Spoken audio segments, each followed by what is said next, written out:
सासू माँ बदल गई। कहानी उस घर की है जहाँ बहू और बेटी को एक माना जाता था, लेकिन फिर अरे शिखा बेटा, तू रसोई में क्यों घुसी रहती है? जा, रोटी मैं बना लूंगी। नहीं नहीं माँ जी, आप बैठिए, बस सारा खाना बन ही गया है। श्वेता को बोल देती हूँ, वो खाना लगा देगी सबका। सॉरी भाभी, मेरे पास वक्त नहीं है। माँ, मुझे पैसे देना, पार्लर जाना है। हाँ हाँ चली जाना, भाभी को भी ले जाना। वो भी जाने को बोल रही थी पार्लर, पर पहले ना मदद कर दे उसके खाना लगाने में। देख माँ, वो बहू है, उसे बहू रहने देना, इतना सर पर मत चढ़ा भाभी को। श्वेता, ज्यादा मत बोला कर। बहू और बेटी में कोई फर्क नहीं होता है। जा जाकर काम कर। ननद को माँ का भाभी से इस तरह प्यार करना बिल्कुल अच्छा नहीं लगता।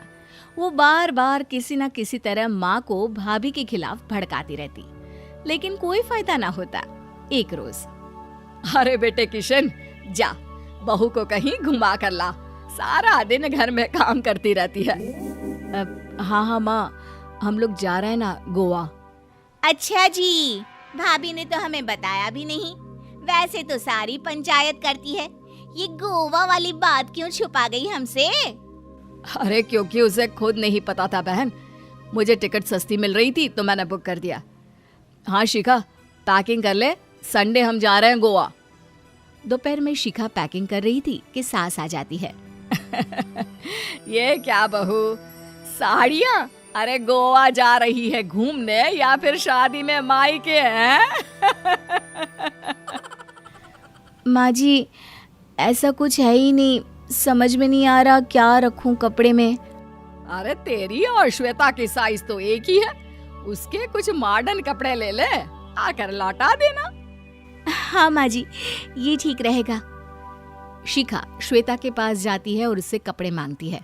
ना जी ना, मैं अपने कपड़े ना दूं, वैसे भी फैल जाएंगे मेरे कपड़े, बहुत महंगे वाले हैं। शिखा मुंह लटकाकर कमरे में आ जाती है तो सास कहती है, चल तैयार हो जा, तुझे मैं शॉपिंग करा कर लाती हूँ गोवा की। बस फिर क्या था, सास बहू निकल जाते हैं मार्केट और एक से बढ़कर एक ड्रेस खरीद कर घर आते हैं। पहले बता देती कि नए कपड़े दिलाने वाली है भाभी को, तो मैं अपने ही दे देती ना भाभी को, मुझे दिला देती नए कपड़े। देख श्वेता, परिवार का मतलब सबके साथ रहना होता है, ना कि सिर्फ अपना सोचना। वैसे भी तुझे अच्छे संस्कार सीखने चाहिए। और रही बात कपड़ों की, तो शिखा, आज से घर पर भी तू मॉडर्न कपड़े ही पहनेगी। कोई जरूरत नहीं है ये साड़ी वाड़ी लपेटने की। अब क्या था, घर पर श्वेता और शिखा एक जैसे रहते।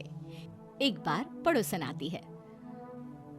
अरे बेटा, अपनी माँ को तो बुलाना जरा, बात करनी है। शिखा सास को बताती है और रसोई में चली जाती है। ये आपकी बेटी बहुत बड़ी हो गई है, इसके लिए एक रिश्ता है, कहो तो बता दूं। ये बेटी नहीं बहू है, घर में सब एक जैसा ही रहता है। वैसे मेरी बेटी भी बड़ी हो गई है, कोई रिश्ता हो तो जरूर बताना। पड़ोसन रिश्ता लेकर उन लोगों के घर आती है। तब श्वेता की होने वाली सास कहती है, तो ये घर है, कितने मंजिल का है? और ये बहू ने आपकी क्या पहन रखा है, जीन्स टॉप? अरे भाई, साड़ी वाड़ी नहीं है क्या इसके पास? देखिए, सर्दी है तो साड़ी में बहू कैसे मैनेज करती, वैसे पहनती है साड़ी भी।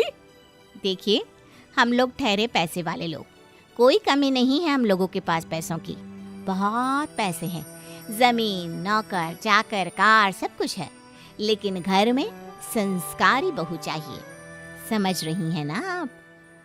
सास कुछ कहती कि श्वेता बोल पड़ती है, हाय रे, नौकर चाकर से लेकर जमीन, कार, पैसा, हाँ हाँ, मुझे रिश्ता मंजूर है, मंजूर है मुझे। अरे रुक जा श्वेता, मैं बात कर रही हूँ ना। देखिए, हम लोगों के घर इतनी आजादी नहीं मिलेगी। अरे हाँ कर देना माँ, हाँ कर दे जल्दी से। सास क्या करती, बेटी की शादी ऐसे घर में कर देती है जहाँ ना उनके विचार मिलते हैं और ना ही आचार।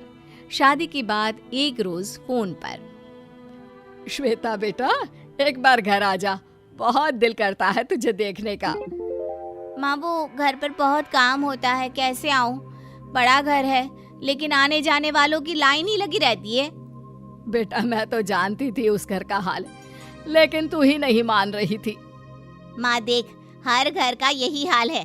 तेरी बेटी को यहाँ घूंघट हटाने की परमिशन नहीं है और एक तरफ भाभी स्कर्ट पहनकर घूम रही है। बेटा मुझे क्या पता था कि मेरी बेटी को ससुराल के नाम पर पिंजरा मिल जाएगा। अच्छा माँ, फोन रखती हूँ, सास को गर्मा गर्म रोटी खिलानी है। तुम लोगों की तरह नहीं कि एक रोटी बनाओ, एक सब्जी बनाओ, फिर सारा दिन फ्री होकर घूमो।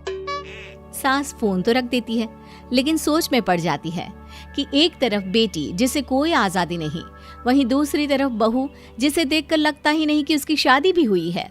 अगले रोज। शिखा, अरे ओ शिखा।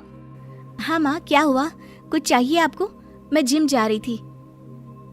जिम के कपड़ों में बहू को देखकर सास को घूंघट में अपनी बेटी का ख्याल आता है।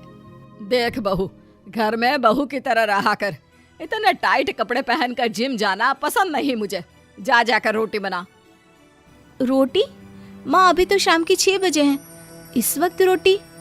अब क्या मेरे खाने पीने पर भी पहरा है? अरे जब मर्जी तब मैं अपने घर में खा भी नहीं सकती क्या? बहू को अजीब लगता है। वो समझ नहीं पाती कि जो सास कल तक इतनी सपोर्टिव थी, उन्हें अचानक से क्या हो गया।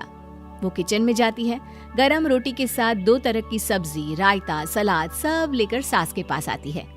माँ जी, खाना। इतना सारा खाना? राक्षस समझा है क्या मुझे? रोटी मांगी थी मैंने गर्मा गर्म बस।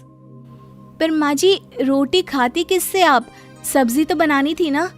अरे भूख मर गई मेरी तेरी बहस से। जा जाकर काम कर, अंदर पूरी रसोई साफ कर। बहू अंदर चली जाती है। थोड़ी देर में श्वेता घर आती है। अरे शिखा जल्दी से चाय ला, पकवान बना, मेरी बेटी आई है। अरे नहीं नहीं माँ, ड्राइवर बाहर खड़ा है।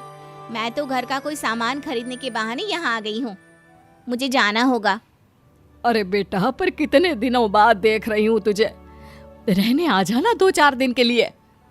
आ जाऊंगी माँ, जब मेरी सास मरेगी तब। मैं तो रोज मन्नत मानती हूँ कि मेरी सास मर जाए तो अच्छा है। अच्छा चल, जा रही हूँ माँ। हे भगवान, कैसे कैसे दिन देखने पड़ रहे हैं मेरी बेटी को। सास अंदर जाती है, जहाँ श्वेता की जिम वाली सहेली का फोन आया होता है।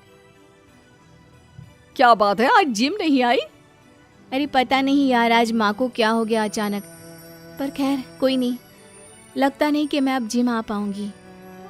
शिखा स्पीकर पर बात कर रही थी, जिसे सास सुन रही थी। यार ये सास ना होती ही ऐसी है।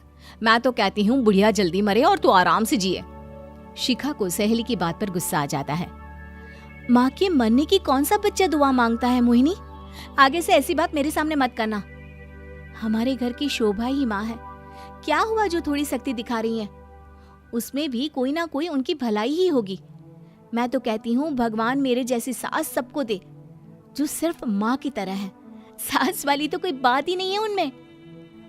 सास ये बात सुन रही थी। उनकी आंख में आंसू आ जाते हैं कि क्यों वो बेटी की किस्मत में बहू को भी भागीदार बना रही थी। शिखा, अरे ओ शिखा, क्या हो गया? जिम नहीं जाना क्या?